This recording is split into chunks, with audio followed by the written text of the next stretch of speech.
ДПМН-ето и дел од медиумите бегалски кампови во Република Македонија градат последниве 2 години во моментот кога криминалното раководство на таа партија почна да го губи тлото под ногата, под нозете, со цел да себе си се спаси од затворските казни и да направи хаос и страв помеѓу народот.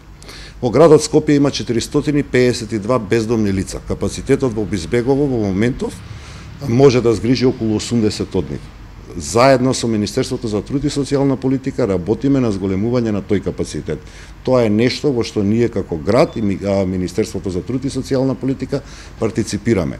Да дадеме можност на нашите сограѓани кои што животот ги однел таму да останат бездомници. Секој човек треба да биде помаган. Очекувам дека граѓаните, очекувам дека оваа човечка димензија нема да биде злоупотребувана за политички дневни спинови. Не почитувана, тоа значи дека во Визбегово ќе го прошириме капацитетот за бездомни лица. А што е со Бардовци и центар за странци, како што гласи? Значи, јас колку што ми е мене познато, верувам во Министерството за труд и социјална политика ќе се обратите.